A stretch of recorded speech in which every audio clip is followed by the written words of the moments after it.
donner vos impressions sur la nouvelle loi qui a été votée mardi. Cette loi a été proposée par le Premier ministre de l'île Maurice.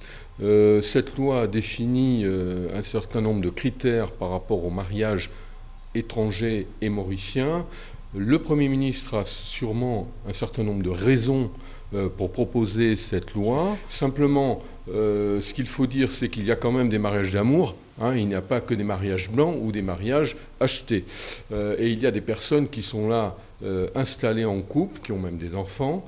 La question est de savoir réellement, est-ce que le couple, l'homme ou la femme qui ne répond pas aux critères de l'occupation permit, c'est-à-dire qui n'a pas un salaire de 60 000 roupies, est-ce qu'il va pouvoir, lui, rester à Maurice ou bien... L'inquiétude, c'est simplement par rapport à ça, c'est-à-dire qu'ils sont en regroupement familial et il ne faudrait pas qu'il y ait par le fait d'un fonctionnaire ou d'un élu, qu'une personne dans le ménage doive prendre sa valise et partir. En fait, c'est ça l'inquiétude. C'est la seule inquiétude qui est là. Par rapport au terrorisme, etc., je pense qu'il y a d'autres moyens de contrer le terrorisme et ce n'est pas ça qui rentre dedans. Maintenant, il ne faut pas oublier qu'il y a des retraités ici, des retraités qui font des cours dans les écoles de temps en temps et qui apportent de la formation aux élèves et donc de la plus-value. Et c'est là-dessus, moi, c'est la plus-value qui est intéressante. Que apportent les expatriés au pays et à la population? Mais moi, je suis portugais. J'ai quitté le Portugal, j'avais 13 ans. Je suis parti en France, donc à l'âge de 13 ans, où j'ai travaillé. J'ai malheureusement eu un accident de travail, donc un accident qui m'a privé de mon bras droit. Donc je suis depuis 1996 pensionné.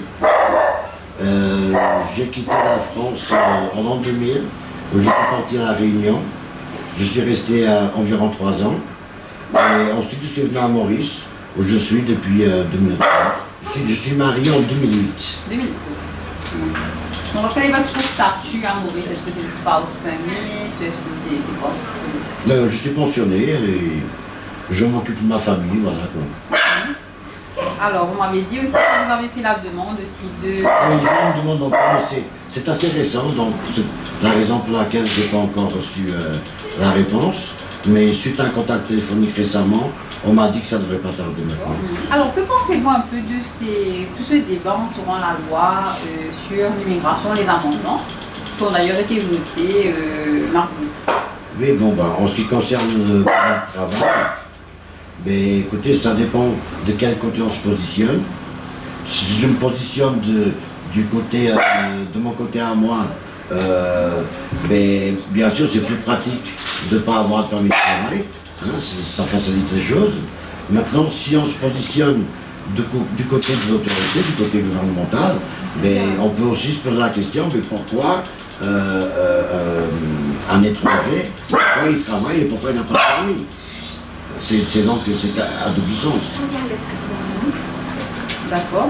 Et concernant les amendements généraux, on va dire, pour cette loi-là, surtout que le Premier ministre mentionne que c'est pour se protéger du terrorisme, etc. Qu'est-ce que vous en pensez? Écoutez, moi, pour être honnête et sincère avec vous, moi, tout ce que je pense, moi, c'est que nous devons obéir et respecter l'autorité, voilà.